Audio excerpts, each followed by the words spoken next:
My mum taught me a lot about discipline and sacrifice.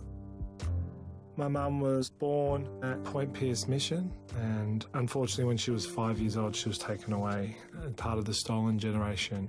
I've got no doubt that she was constantly living in fear that if she didn't do the right thing with us boys, that the government could come knocking on her door one day and take her boys away from her, just like she was taken away from her mother when she was 5 years old.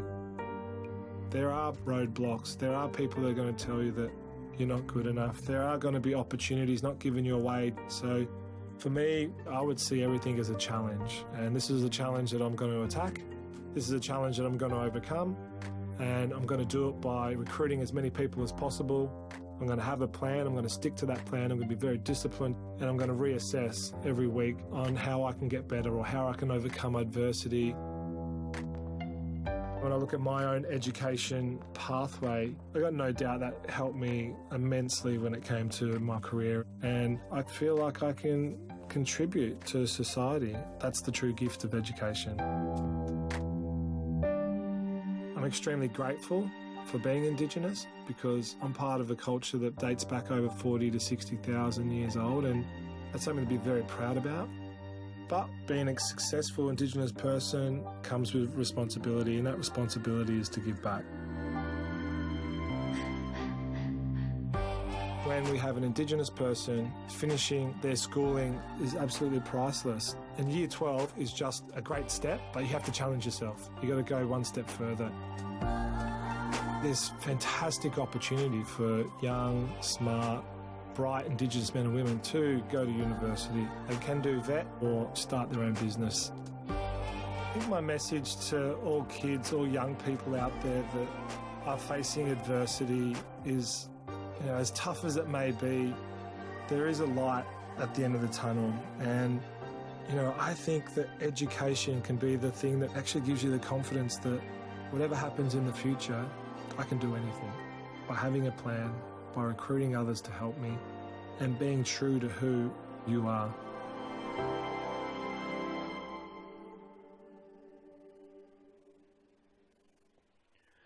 Welcome back.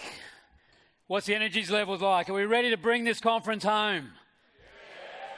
Yes. How good was Jeremy Donovan? Are we inspired? Yes. And we've got a lot more inspiration to go for the afternoon. The Go Foundation is who we are here to support this evening. Thank you for everybody who has already brought raffle tickets. Thank you for those that are going to keep on buying more. And thank you for those that have registered on the platform. And those that haven't, go in and go hard as soon as this event finishes. So you're in great shape the evening to make sure that we're bidding hard and make sure we raise lots and lots of money for a worthy foundation. And talking about foundation, we're very privileged to have the CEO of the Go Foundation, Shirley Chowdhary, in our midst, along with David Wynham. I mentioned David yesterday about being one of the graduates of the Go Foundation system. He's probably one of the more impressive men that I've met. He's certainly here to tell his story, although he feels that Jeremy Donovan stole his story from him. So we'll see which one it compares. But please give a warm welcome, first off, to Shirley.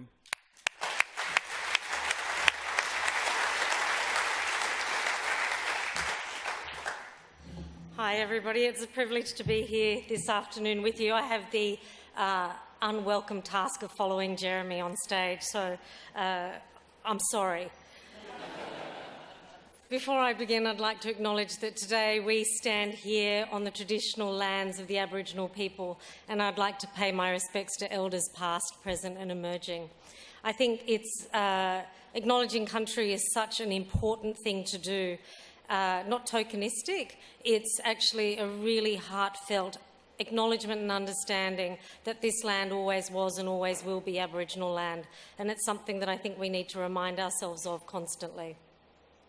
My role today is to introduce David, and as Scott said, David is a very impressive young man. He came into our lives only about 4 months ago, and he is one of our newest Go scholars. But what I'd like to do before I introduce him is give you a little bit of background to who we are and what we do. I know you've seen some of the videos, and that one was the one that Adam did, and it tells you a little bit about who we are. But essentially, we have one one purpose and one mission, and that is to educate and empower Indigenous youth through education. And we do it in 3 ways. The first thing we do is we provide scholarships to young men and women like David from kindergarten through to university, and university or TAFE, any tertiary program. But we don't give scholarships just for the sake of increasing numbers. We give scholarships because we did some research, and we are a research-based organisation. Everything we do is based on evidence. Our research showed that if an Indigenous student enters and completes further education of any type, university, TAFE, job-ready programs, any period of structured learning, then amazing things happen. Obesity rates go down, incarceration rates drop, suicide rates drop, nutrition improves, health and well-being improve, earnings prospects increase, and employment improves. Life expectancy also changes. So the trick for our Indigenous youth, the one thing we can do to change their lives is to help them complete further education, because that's all we have to do. If we do that, they hit parity with non-Indigenous Australia, and they become empowered to change their own lives. It's not about doing to them or doing for them. It's not about closing any gap, because that to us suggests that they are less than, and they are absolutely not. So our role at Go is to empower our students, and we do that through the scholarships we provide. The scholarships we provide are in public and private schools, and the bulk of them are in public schools. If you look across Australia, there are 213,000 Indigenous students from kindergarten through to year 12. 85% of those students are in state-based schools. So likewise, more than 85% of our scholarships go to students in those public schools. We give cash to those students. It's deposited into the school accounting system. Students and families don't receive cash. And the schools and the staff manage that money for our students. And it goes to paying for laptops, Wi-Fi access at home, excursions. Most of our kids don't have laptops or devices. None of them have Wi-Fi at home. They don't have desks or places to study. Most of them have never been on an excursion. We've had students wear their mother's sneakers to school because they didn't have shoes. These students use that money to make their journey through school better. And what we're seeing is that students who go to school on day 1 of year 7, who are actually really keen to be at school because school's their safe place, they go home on day 1 and they don't have the device or the Wi-Fi access to do their homework or their assignments. So day 2 they go to school, and now they get in trouble for falling behind and not having done their homework. Day 2 they go home, can't do their homework and their assignments again. So day 3 they go to school and they get in trouble all over again. And that cycle continues till that child starts to drop out of the system. Because truth be told, who's going to go back to school when you're getting in trouble for things that you can't control? So our scholarships help with those essential tools and resources. And so far, every one of our graduating students, except for one who very sadly dropped out of school 3 weeks before her Year 12 exams last year, every other one has chosen to go to university. Now, that's not going to be the future. I have no doubt we'll have students who want to be electricians and plumbers and undertake vocational courses, as they should, and we'll be there to support those students too. You listened to Jeremy Donovan talk a little while ago, and his story is such a compelling one, and I'd like to stand here and tell you how rare a story it is, but I'd be lying to you. His story is not rare, it's really common, and we see it again and again. And David will share his story with you. And David is just another tragic example of what the system does to these kids. When you listen to David, please keep a few things in mind. We don't ever ask our students to tell their story unless they have to. There's no quid pro quo for the scholarship or the support we provide. We put culture at the centre of everything we do. So our students get as much cultural support as they do aspiration and career support. And David has just started down that journey of cultural mentoring, career support, internships, and he'll tell you a little bit more about that. But keep in mind that he's never told his story before, and this is the first time he's on stage sharing his story with a group of people. David and I met 4 months ago when I received an email from a social worker who said she'd met this great kid who needed some support. And this email was like every other email that I had received. We receive about 10 of these emails every week, except in one respect. At the bottom of the email, it said that David wanted to be an astrophysicist. He's 17. Well, when I was 17, I didn't know what astrophysics was. And on the plane on the way here this morning, he was trying to explain to me, he was reading a 50-year-old physics book, and he was trying to explain how fascinating it was that there was a formula in there that was wrong. Because it was wrong because a discovery was made a few weeks later, a few months after that formula was written. Well, it went straight over my head. But that's what he wanted to do. He wants to be an astrophysicist. So I met David, and I was blown away by his grace and his humility and his good manners, and I asked him what Go could do for him. And he said, Shirley, if you get me into university and give me a safe place to live, I'll do the rest. Well, the next day at 11, I sent an email to our ecosystem partners. And our Go ecosystem is based on this understanding that we can't do it by ourselves. If we work together with corporates and other organisations who are all doing what they're doing in their day-to-day business, if we can use that model to open doors and provide access to our students, we'll be all much better off. So I emailed a number of these corporate partners and I asked them for accommodation for David, a full-time job after the HSC finished, accommodation for university, entry into a university and a part-time job after university began.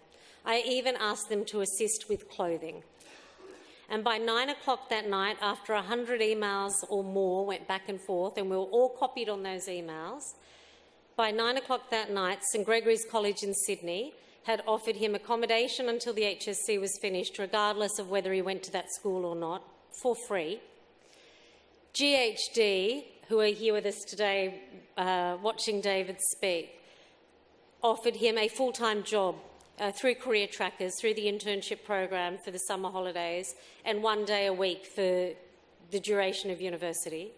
UTS provided him accommodation until university started, and then they provided him separate residential accommodation for 4 years during his university degree. And David moved into that accommodation earlier this week, and it's the first time for two things. First time he's had a bed that he fits into, and the first time he's got certainty about where he's going to live for the next 4 years.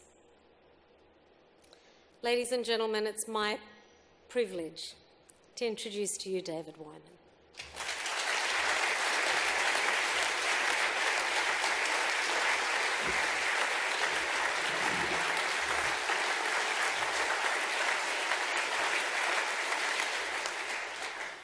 How's everyone doing today? Lunch was good? Yeah, it was nice, hey? Well, first off, I just want to acknowledge that we're on the traditional land of the Aboriginal people, and I want to extend my respect to elders past and present and emerging. All right. Well, good afternoon, everyone. My name is David Wyman, and today I want to share my story.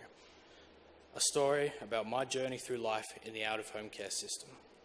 A system that not only failed me, but my siblings, my mother, and many other individuals, both Indigenous and non-Indigenous.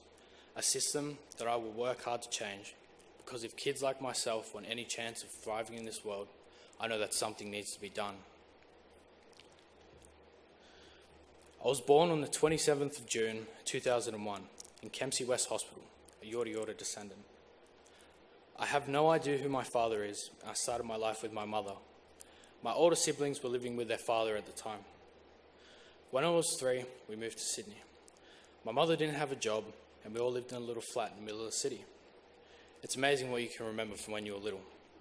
I remember being a huge Sydney Swans fan, and I'm not just saying that because I'm with Go. I remember being hungry a lot, and I remember stealing food from the Easy Mart on the corner. that's just what I had to do because my mother would disappear to feed her habits.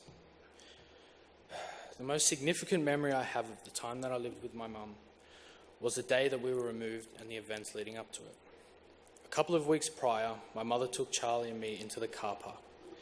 We hid there because a scary woman and a policeman were coming to take us.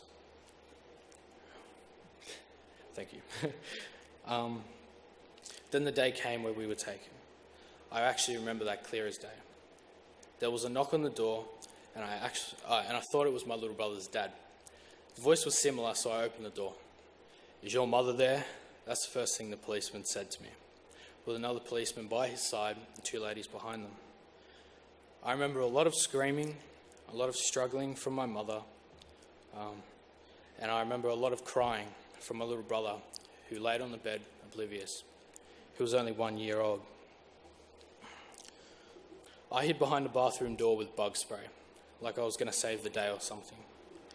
I started squirming when the policeman grabbed me, and I started yelling to my mum. We were all escorted out of the building. My mother, in handcuffs and screaming, was pushed into the back of a police car, whilst my brother and I were put in a lady's car. Not my most fond memory. It was the last time I'd see my mother for 8 years. It's the beginning of the roller coaster ride and my introduction to the system. Give me one sec.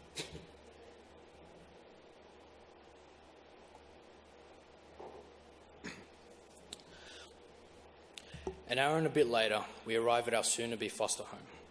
It all seemed sweet at first. The carers were really nice, and they had 2 children around the same age as me. We weren't given an explanation as to why we were there, only that our mother was sick. After a while, let's just say the carers became a little too comfortable.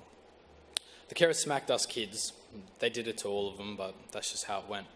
But I found myself getting hit a little bit more. Maybe it was my fault, who knows. Every single night for years, I'd pray for my mum before I went to bed. During this time, I learned that favoritism and what bias meant. I mean, I know that we weren't your kids, but we didn't ask to be here. By this stage, I was 11, and I had been in foster care for over 6 years. Charlie was my only connection to my siblings, and I was visiting his father every fortnight. It wasn't all bad, though. My foster parents did teach me manners and a decent set of values, a lot of which I still carry today. I started school under their care and made friends and actually became pretty smart. I had the dream of playing AFL for the Sydney Swans. I had the dream of playing AFL for the Sydney Swans one day, next to Mickey O and Adam Goods. I never thought I'd ever meet them, though. When I was in year 6, I began playing AFL, but in Western Sydney, that's only because you're too skinny to play NRL. The summer after I graduated from Hoxton Park, my little brother was kicked out of our house. The carers had a child, and I guess that was enough reasoning for them to separate us. I was missing Charlie, and this was the longest we had ever been separated. I became more and more agitated and stressed. This was the beginning of my mental health battle. Another 6 months passed, and I became fed up with it, and I pushed the carers to the point of kicking me out as well. Just prior to that, I tried out for Westfield Sports AFL team to see if I could study there for high school. And to my surprise, I made it. I was only playing AFL for a year before that. I moved into a new home where my little brother was staying, but he had also been stressed and agitated. We were both a little uncomfortable with these new carers. I mean, we had been taken from a place that we lived at for 6 years. Of course, we were uncomfortable. I was the oldest there. They had 1 kid and 3 foster kids, including myself. What came next was my first experience of what what power carers hold. They wanted me out of the home, so they did everything they could, including making allegations that drove a wedge between myself and my brother, and this meant that I wasn't allowed to live there anymore, or live with my little brother. This really made me upset. From there, I went to another foster home, then another 30 or so, in about a 3.5 to 4 year period. Some of this was clearly my fault. I was sick of moving and I became withdrawn, and I didn't want to, or maybe couldn't, engage with any of the carers. Over this time, I was exposed to a ton of different values, religions, rules, and cultures. In a sense, I'm lucky because I found who I was a lot earlier than most. I just didn't know where I fit in the earth. I learned that the foster system allows for disposable teens. Because when someone is becoming a foster carer, how many do you say, I want to look after an Aboriginal hormonal teenager? So I could only conclude that I belonged nowhere, because no one wanted me. I mean, when you're being tossed from home to home, what else are you meant to think? So yes, my mental health fell apart and I was diagnosed with insomnia and depression. That directly affected my school attendance, which affected my marks, which, coming back full circle, affected my mental health. But one day, on a school excursion to the Sydney Observatory, I found an unlikely love for astrophysics.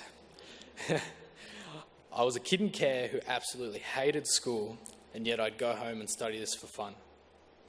My AFL career was looking amazing too. In 2015, I became the youngest player to ever represent Sydney Southwest in AFL. I was the captain of my club team, and I was invited to the Giants Academy. 4 weeks before they selected their under-16s team, they were holding a trial match. I worked my arse off and tore up in that game, and that led to me being picked to play. That same year, I had to make a pretty heavy decision. The situation was that there were no homes left for me to go to within a reasonable distance of my school. I was living in the Blue Mountains, and it was a 3-hour trip to school, and 3-hour back. It's like all my day gone. That made my insomnia even worse. I had to choose between staying at Westfields and moving into a residential home, or taking up a scholarship that I had been offered to St. Ignatius. I was a young kid and I loved my AFL team. Not a week passed after making that decision that I didn't regret not taking the St. Ignatius scholarship. I stayed at Westfield, so I ended up in residential housing. It already had a terrible stigma surrounding it. I sussed it out pretty quick, and I lived with 4 other kids at the time. We had separate rooms, and staff took shifts. A lot like jail, if you ask me. There were 2 types of workers, casual and permanent. The majority of workers couldn't care less about us. I could swear their jobs were to make sure that we didn't kill ourselves or each other. That's it. We came close a couple times. I was held at knife point. The ambulance was at our house every second night for attempted suicides or overdoses. But the difference between myself and the other kids in the resi home was that I was at school. These 15-year-old boys and girls weren't at school, nor did I see any attempt from the carers to push them either. From what I could see around me, I thought I would turn out like every other 18-year-old that grew up in this place. Last week, I actually learned that 80% of kids coming out of care end up homeless, so things weren't looking too good. From everything I had seen, though, I wholeheartedly believed education was the key to freedom. It helped me dream bigger and better, maybe even motivated me a little. I tried to get these kids to go too, but they were too invested in drugs to care about school anymore. Even just being a bystander had its cons. I had to witness a 14-year-old girl eventually become addicted to cocaine. There was nothing I could do about it. I had to watch a 16-year-old who became pregnant. She fixed herself up, stopped using drugs and alcohol so she could give her kid a better life. This taught me that kids in care do want a better life. They just don't know what a better lifestyle was. 1 month before the baby was born, she was told that the child would be taken from her. I remember the day she told me. She disappeared. The next time I saw her, she had given birth at the hospital. And she told me, crying her eyes out, that she went back onto drugs and tried to kill herself after being told that she would lose the baby. I mean, it took guts to have right intentions in such a hostile environment.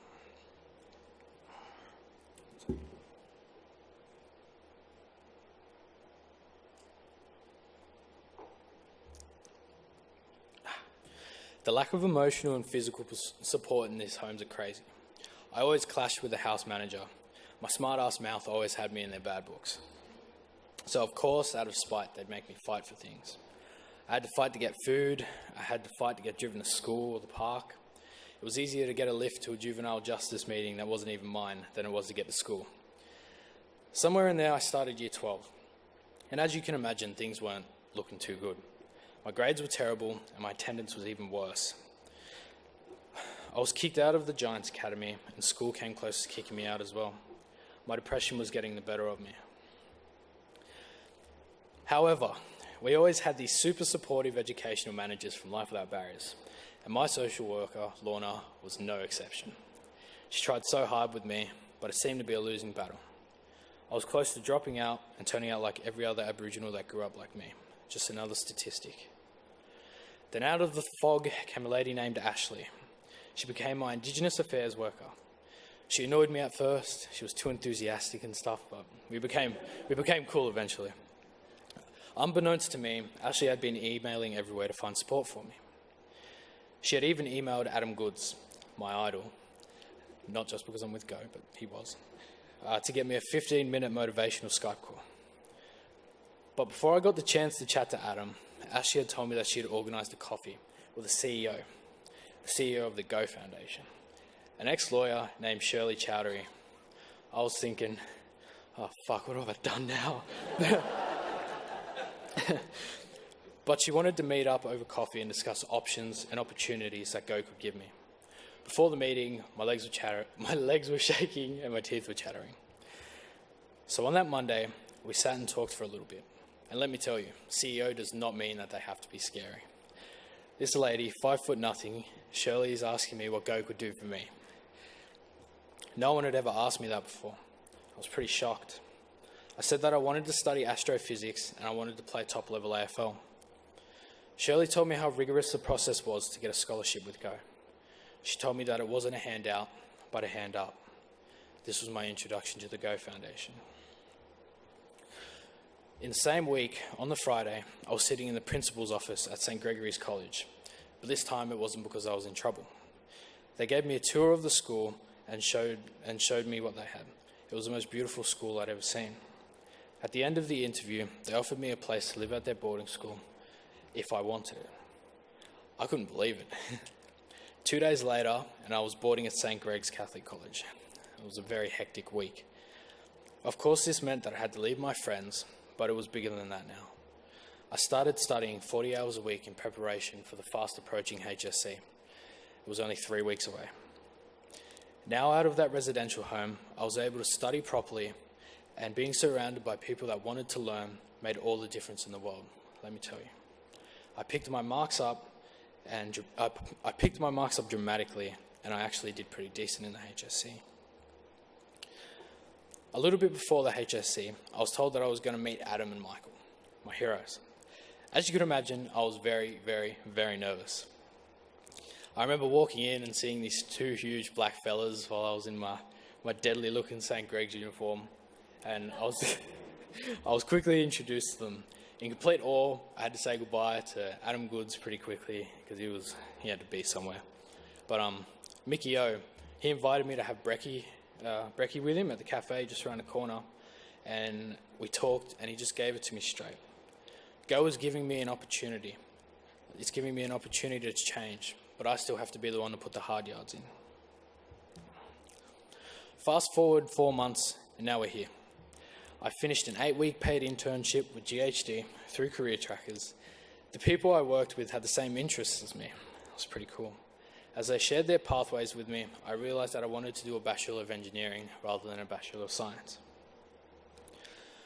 I moved from St. Greg's after the HSC, and UTS helped me move into the Tony Mundine Hostel in Leichhardt. It was my first time living by myself, and I loved it. I had freedom and responsibility, but it also meant I had to be accountable for everything. Now Jumbunna, the Indigenous Support Centre at UTS, has given me the residential college accommodation. It is unreal compared to anything I've ever stayed in before. It's the first time I've slept in a bed that I actually fit in. It's pretty hard. I'm going to work at GHD 1 day a week while I'm at uni, giving me the chance to apply what I'm learning into real-life experience. Not many 17-year-olds get that. Where I am now, compared to where I was, is still so surreal to me. No more than a year ago, I thought I was going to turn out like the rest of the Resi kids. In the past year, I've learned so much.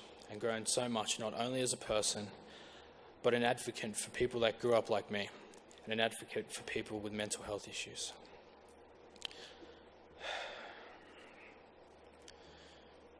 I can now say that my mother is a part of my life again. We talk pretty often, and we have unrestricted access to visitation.